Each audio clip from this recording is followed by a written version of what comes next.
자, 그럼 바르셀로나 얘기를 하겠습니다. 바르셀로나는 위기 맞죠? 네, 위기죠. 네, 위기죠. 네. 에... 지금 추락하고 있다 이렇게 보는 시선도 있고. 아, 지금 떨어지고 있다. 네. 그리고 이제 위기다 이렇게 보는 시선도 있고.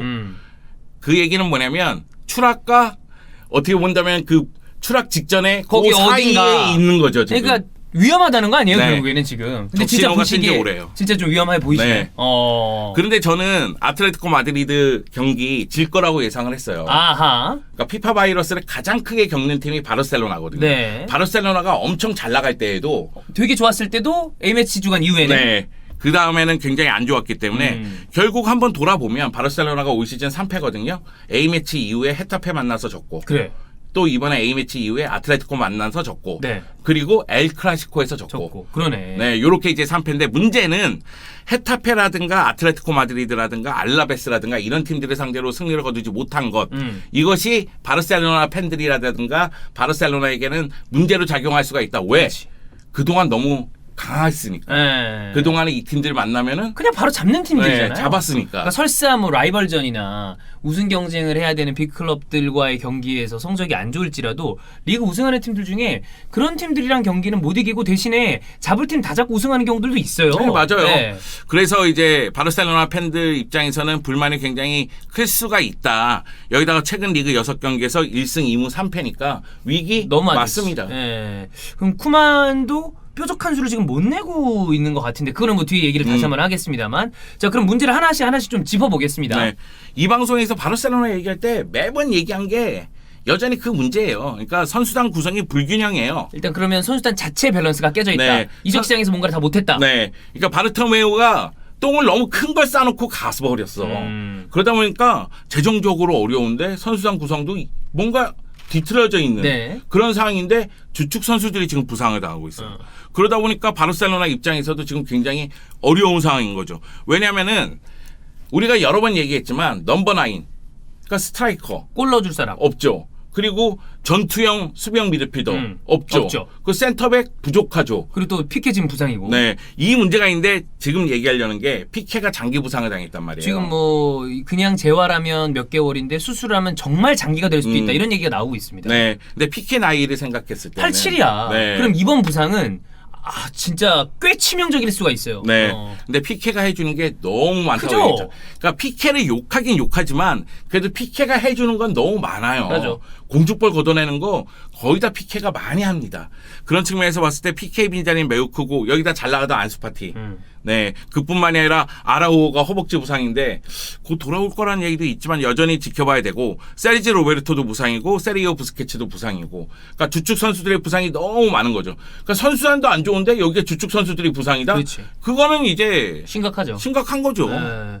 이거는 당장 지금 해결해 줄 수 있는 문제가 아니잖아요. 네. 겨울적 시장이 열린다고 해도 지금의 이야기가 나오고 있는 언론들의 어떤 재정 상태로 봤을 때 뭔가 막 영입을 해서 채울 수 있는 상황도 아닌 것 같은데. 네. 그러니까 기본적으로 뭐냐면 돈이 없어. 그래. 지금은 근데 이렇게 돈 없게 재정 상황을 만든 건 어쨌든 전임 회장이 그러니까. 어떤 그 탓이 큰 거 아니에요. 네. 아니 결국 센터백 보통 팀들이 포백을 가동할 때 적어도 4명 이상은 두잖아. 둘둘 해서 4명이죠. 네. 4명 이상은 두잖아. 그럼 웅티티가 고질적인 부상을 안고 있다는 걸 고려하면 토디보를 남겼어야 되는 것 아닌가? 이런 얘기가 안 나올 수가 없는 거예요. 그러니까 구성을 잘못한 거지. 네. 그런데 워낙에 돈이 없으니까 하나하나 다 처리해야 돼. 매각해서 이거라도 벌자. 이런 생각이 있으니까 결국은 토디보를 또 내보냈단 말이에요. 그러니까 이게 후폭풍이 굉장히 큰 거예요. 그러니까 바르토메오가 재정적인 상황도 망쳐놔, 선수 구성도 이상하게 해놔, 그래 놓고 지금 도망치는 거거든요. 거지. 자, 어쨌든 선수단 불균형, 그 다음에 뭐 밸런스도 안 맞고 이런 거에다가 이 얘기가 이번에 가장 컸어요. 메시. 이게 뭐 그런 얘기가 있었잖아요. 이게 진짜인지 아닌지 모르겠습니다만 저도 타이틀 정도만 봤어요. 그냥 인상 깊게 안 봤어요. 맨체스터 시티가 메시 영입을 뭐 포기했다. 이런 이야기가 나오면서 메시 지금 플레이가 딱 보니까 안 될 것 같으니까 결국에는 뭐 이제 그런 얘기도 나오는 거 아니냐. 결과적으로 우리가 지난번에도 한번 다룬 바가 있지만 메시의 부진이 이제는 완전히 그냥 계속 이어지는 거 아니냐. 예, 요거는 좀 어떻게 봐야 될까요? 저는 그때 방송에서도 얘기했어요. 메시는 12월 되면 살아날 것이다. 저는 아직도 그렇게 생각을 아직 해요. 12월이 안 됐다. 네. 그래서 12월이 되면 살아난다고 봤고 그리고 아틀레티코 마드리드 전까지는 바르셀로나가 위기인 거 맞다. 근데 그 위기마다 다 꼬꾸라져서 정말 위기인 거죠. 그렇죠. 네, 그런 상황인데, 그러니까 메시가 지난 시즌에 해준 것, 아니 최근 몇 시즌 동안 해준 것, 아니죠. 10시즌 이상 해준 그 모습을 봤을 때는 올 시즌이 너무 낯설다는 거죠. 그런데 이상하잖아. 메시가 이런 식으로 골을 못 넣고 이게 지금쯤이면 아무리 안 좋아도 이미 진작에 몇 골 때려 박았어야 되는 건데. 그러니까 올 시즌 11경기에서 6골 2개의 도움인데 네. 라리가에서 8경기에서 3골. 네.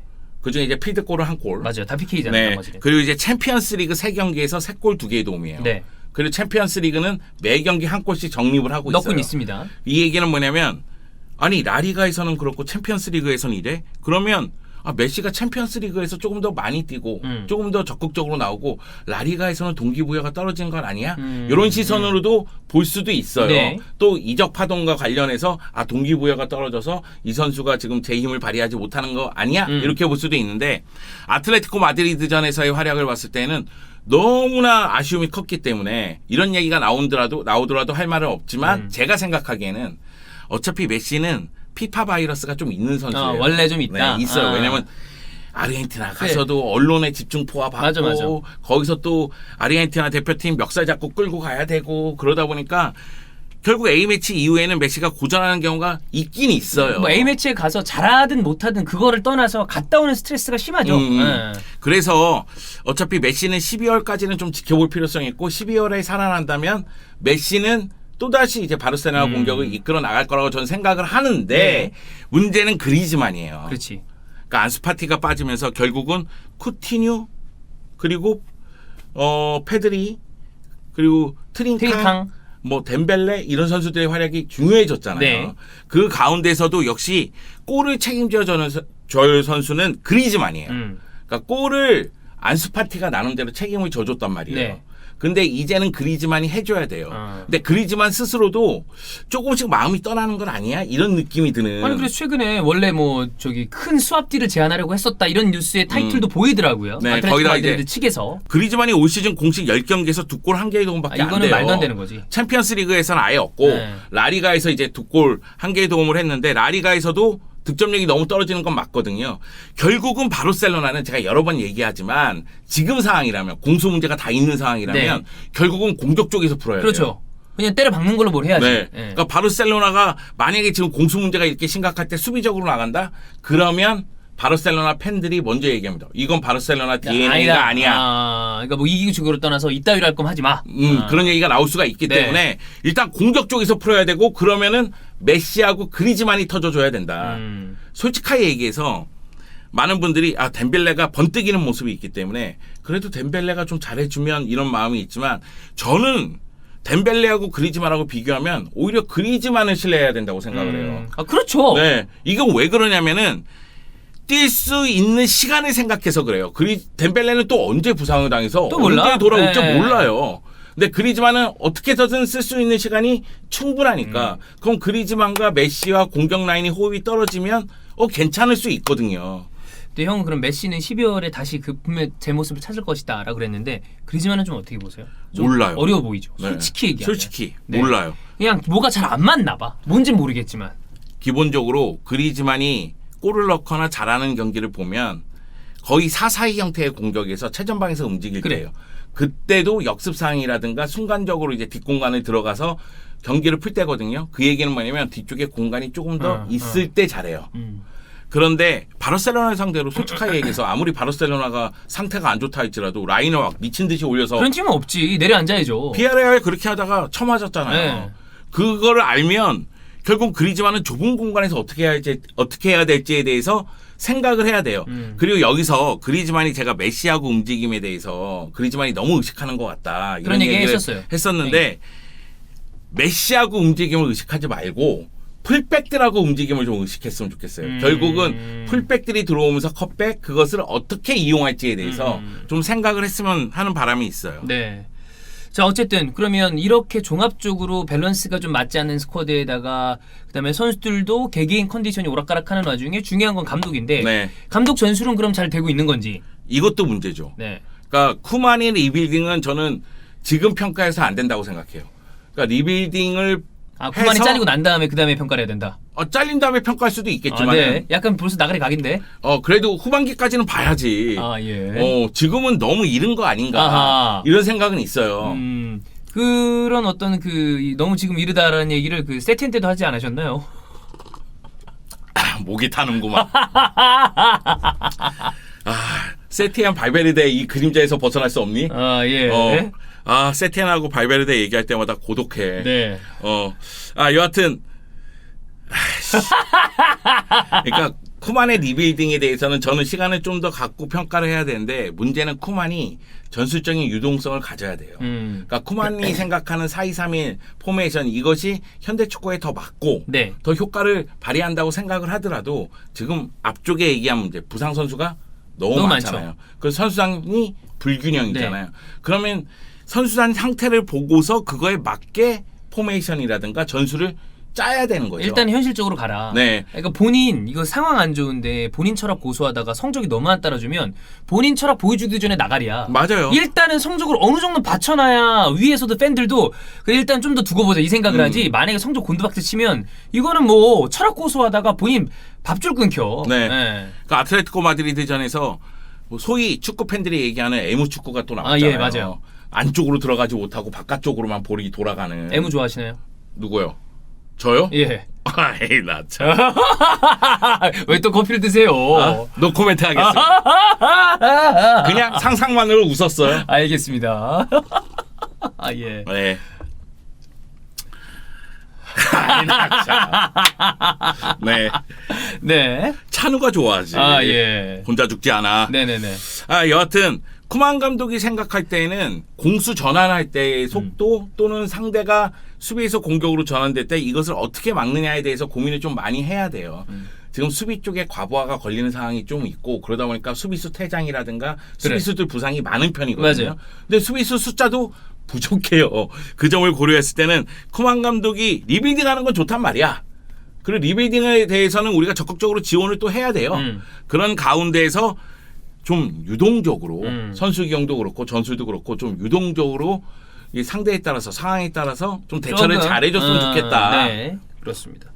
일단 그래도 뭐 지금만 놓고 봤을 때 챔피언스리그에서는 그래도 바르셀로나가 비교적 굉장히 좀 여유를 가지고 있어요. 네, 물론 이제 남은 3경기 중에 2경기가 원정이에요. 네. 디나모 키예프 원정, 페렌츠바로시 원정, 그리고 그렇게 이제 어렵진 않을 것 같아요. 유벤투스하고 홈경기인데 지금은 챔피언스리그에서는 3전 전승이니까 나름대로 좀 바르셀로나는 여유가 좀 있는 편이죠. 그 가운데서 이제 라리가가 문제죠. 근데 12월까지는 라리가의 일정이 나쁘지 않아요. 그러니까 상대가 나쁘지 않다는 거죠. 결국은 지금이 승점 사냥할 시기예요. 그런데 요 12월까지 승점 사냥을 제대로 못한다? 그러면 진짜 위험해. 그럼 진짜 위험한 거예요. 1월에 그 회장 선거 새로 하면 그대로 그 자리에서 날려버릴 수도 있는 거 아니에요? 네. 진짜 최악의 상황이라면. 네. 제가 생각했던 것보다 아틀레티코 마드리드가 더 좋아요. 좋아요. 너무 좋아. 네. 그러니까 아틀레티코 마드리드가 펠릭스 요렌테랑 잘 되는 팀이라는 게 이번에 카라스코가 또 넣었죠. 그러니까 예상치 못한 선수들이 계속 터지고 있다는 거는 그만큼 선수들이 준비가 되어 있다는 얘기거든요. 앙헬 꼬레아도 굉장히 좋은 모습을 보여줬고, 맞아요. 그런 모습을 생각했을 때에는 이제 바르셀로나가 여기서 더 뒤처지면은 결국은 밀려날 수가 있다. 그치. 여기에 뭐 소시에다드, 비아레알, 그리고 뭐 세비야 이런 팀들이 다 노리고 있거든요. 네. 결국은 빅4 안에 들어가야지만 챔피언스리그 나가는 거 아니에요? 챔스는 나가야지. 네. 근데 만약의 경우 바르셀로나가 챔피언스리그 마저 못 나가는 상황이 된다? 이거는 재정적인 타격도 너무 커. 그러면. 이건 실패 중에 네. 엄청난 실패예요. 그렇습니다. 지금 뭐 초반 8경기 치르는 동안 승점 11점 획득했다는데 이게 91-92 시즌 이후 29년 만에 처음이라고 하더라고요. 거의 30년이네. 네, 그 정도로 지금 상황이 좀 안 부진해. 좋은 거니까 네. 쿠만 감독이 생각을 잘 해야 됩니다. 글쎄요, 만약의 경우 12월 달에 한두 경기 미끄러지고 다시 이런 자리가 있다면 쿠만 뒤에다가 쌍욕을 박아주겠어요. 아 좋아요. 네. 주원이 예전에 바나한테 그랬듯이. 네. 알겠습니다. 저는 찬우처럼 그렇게 막 앵앵거리면서 콘테 욕하지 않을 겁니다. 그냥 다이렉트로. 네. 너도 한번 면담을 갖자. 아하. 알겠습니다. 스크류 펀치. 아, 예, 알지? 이걸로. 네. 자, 지금까지 광명에서 카탈로니아 길을 들고 흔드는 송영주의 소리입니다. 나왔습니다. 찬우가 너무 친해서 찬우를 너무 구박했나? 괜찮아요. 네. 내일 또 찬우 형이 와가지고 형한테 욕하시겠죠. 아, 그렇구나. 네, 우리는 상부상조합니다, 네. 여러분. 이게 상부상조가 맞아?